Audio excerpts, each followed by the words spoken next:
प्रथम तो संसार में यूं तो बहुत प्रकार के दुख होते हैं, उसमें बीमारी का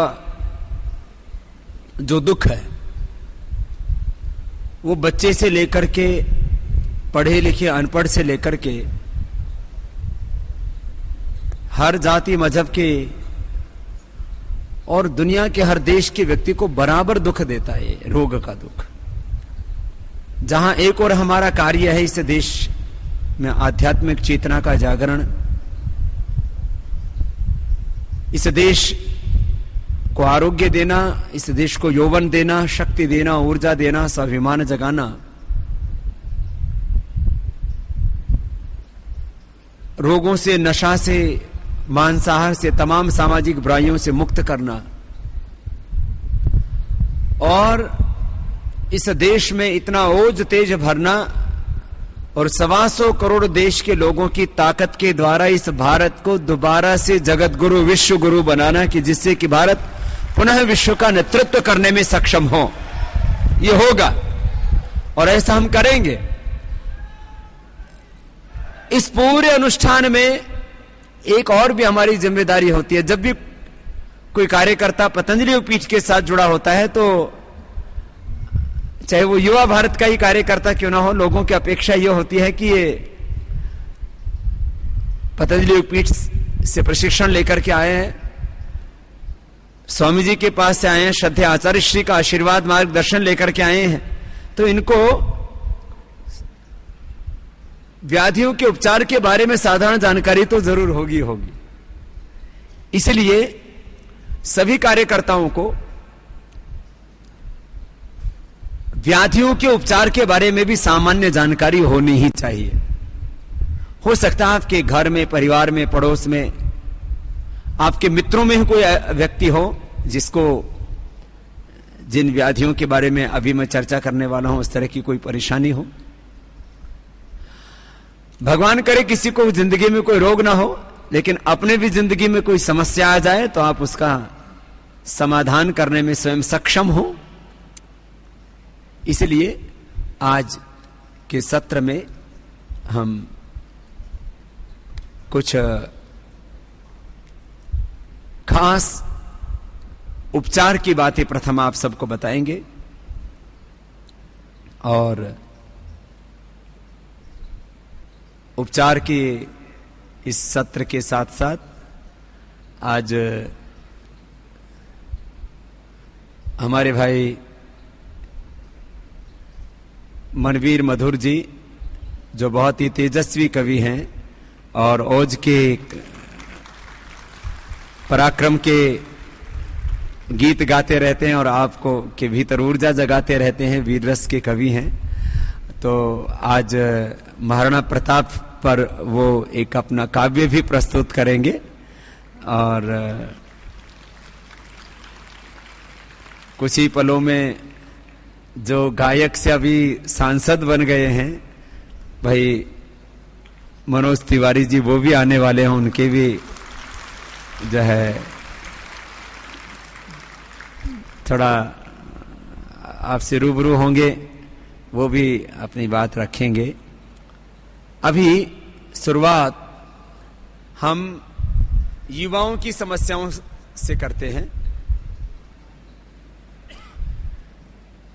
और युवाओं में, बच्चों में जो समस्याएं होती हैं उसके बाद में मां बहन बेटियों की भी, युवतियों की अलग तरह की समस्याएं होती हैं और उसके साथ साथ फिर कुछ जो बड़ी प्रॉब्लम्स हैं देश के, करोड़ों करोड़ों लोग जिनसे पीड़ित हैं उनके बारे में बात करेंगे। युवाओं में एक कॉमन प्रॉब्लम है, जो दुबले पतले होते हैं वो तगड़े होना चाहते हैं और मैं गांव में भी देखता हूं, शहरों में भी देखता हूं, बच्चे बोलते हैं, जवान बोलते हैं, बाबा जी बॉडी बनानी है। अब ये बॉडी कैसे बनेगी? तो बॉडी बनाने के चक्कर में कुछ स्टीरॉयड खाने लग जाते हैं, खिलाड़ियों तक, फिर कुछ ऐसी बहुत ही खतरनाक केमिकल वाली मेडिसिन लेने लग जाते हैं, उससे उनके शरीर पर बहुत जबरदस्त कुप्रभाव, दुष्प्रभाव पड़ते हैं।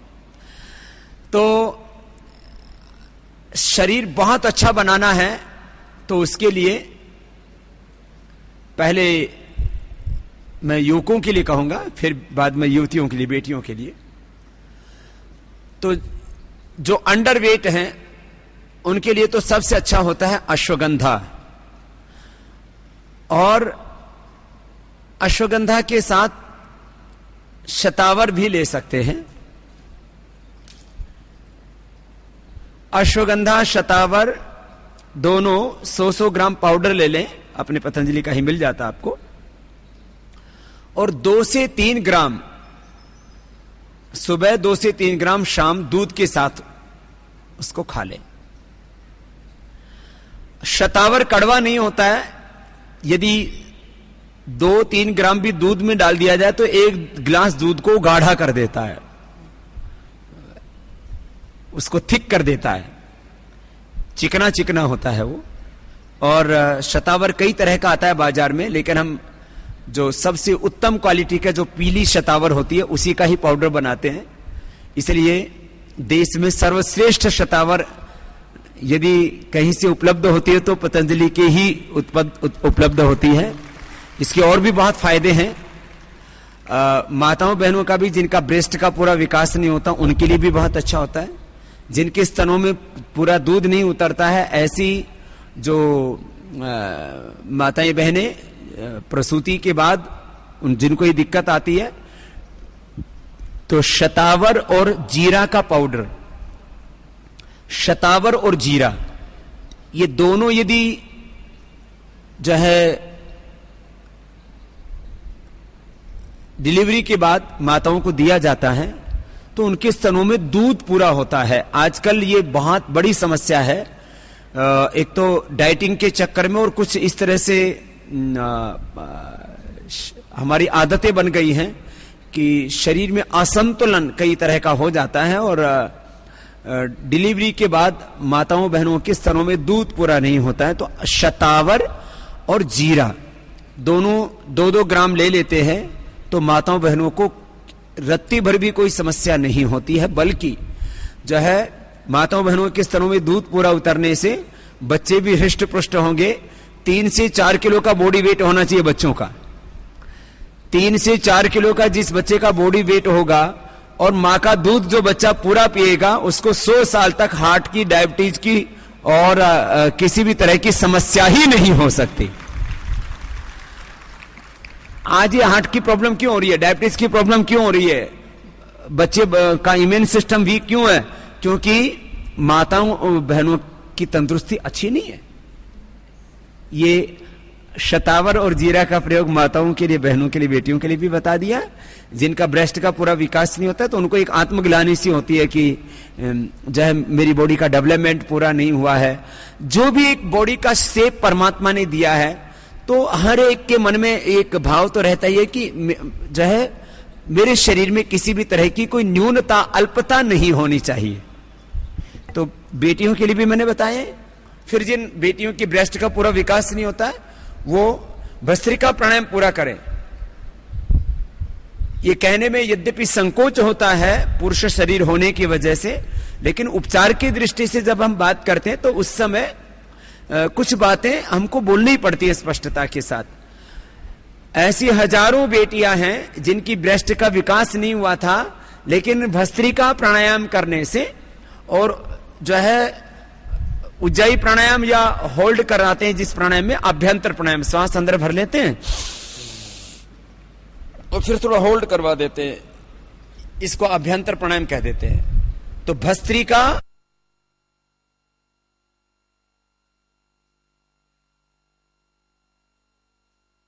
को ये जो समस्या है कि उनके शरीर का, खास करके ब्रेस्ट का पूरा विकास नहीं हुआ, कम विकास होने की ज्यादा समस्या होती है। किसी किसी को हार्मोनल इंबैलेंस होने से ज्यादा भी विकास हो जाता है, तो वो भी भस्त्रिका, कपालभाति, अनुलोम विलोम से हार्मोनल बैलेंस होने से वो भी ठीक हो जाता है। खैर, ये बेटियों के लिए भी बताया मैंने, और साथ में जो है डिलीवरी के बाद दूध कम होने की समस्या, और जो वैसे गर्भवती महिलाओं के लिए योग ऐसी एक सीडी है, सब बेटियों को मां बनने से पहले वो सीडी जरूर देखनी चाहिए, और फिर उसी के अनुसार सारे गर्भ संस्कार से लेकर के और पुंसवन सीमंतोन्नयन संस्कार बच्चों का करना चाहिए। 3 से 4 किलो का स्वस्थ बच्चा बिना ऑपरेशन के पैदा होना चाहिए। जिनको कभी थोड़ी बहुत दिक्कत भी आ जाए तो हजारों ऐसी बेटियों पर हमने प्रयोग किया कि अपामार्ग की जड़ डिलीवरी के समय कमर में बांधने से, नाभि के साथ बांध देते हैं तो उससे नॉर्मल डिलीवरी हो जाती है। 99% ऑपरेशन की रिक्वायरमेंट ही नहीं होती है। आजकल इसमें जो है सर्जरियन बच्चे करने के नाम पर पूरे देश में हजारों नहीं लाखों करोड़ की ठगी चलती है, और उससे बेटियों का जीवन भी दूभर हो जाता है, नर्क बन जाता है। देखो, जो चीजें नेचुरल हैं वो तो नेचुरली होती हैं।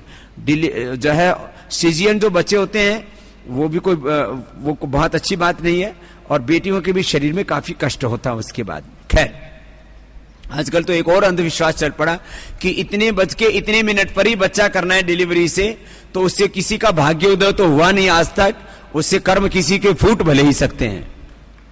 भाई, जो परमात्मा की व्यवस्था है उसके अनुसार बच्चे को आने दो। तुम पैदा करना होने का जन्म तय करने वाले कौन होते हो? तो ऐसे बेवकूफ लोग जो ये बताने वाले भी और ऐसा करने वाले भी, दोनों ही जो है ये मूर्खता की हद है कि हम अपनी इच्छा से कि बच्चा किस वक्त पैदा होगा, ये घड़ी ये समय शुभ है। हमारी माँ को तो ये नहीं पता कि हमारे बालक किस समय पैदा हुए थे। ये हमने पूछा एक बार अपनी माँ से कि माँ हम पैदा कब हुए, तो कोई तिथि आदि पता है? बोले बेटा पता नहीं तिथि तो, लेकिन जो है इतना जरूर पता है कि सुबह बच्चे स्कूल में जा रहे थे उस समय तू पैदा हुआ था। ये कोई अब इतनी सी बातें, मोटी मोटी बातें माताओं को याद रहती थी, तो हमारे पुण्य से कर्म खोटे हो गए कि हमारी को जन्म कुंडली नहीं पता। तो ये सब ये तमाम तरह के अंधविश्वासों से आप लोगों को बाहर निकलने की आवश्यकता है। घड़ी मुहूर्त निकालते रहते हैं, जन्म का भी मुहूर्त, फिर लगन का भी मुहूर्त, शादी का भी मुहूर्त, मरने का भी मुहूर्त निकलवाओगे क्या?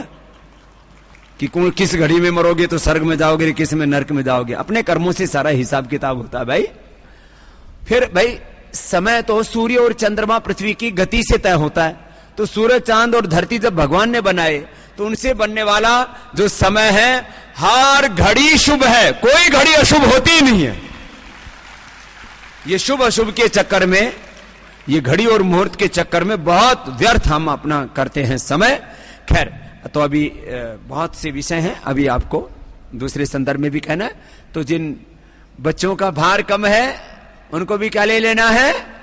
अश्वगंधा और शतावर, तो बॉडी बनेगी बढ़िया फर्स्ट क्लास। ठीक है? और देखो, शरीर बनाने के लिए 1 सप्ताह में आपका शरीर बनना शुरू हो जाता है। ठीक है? कितने दिन में?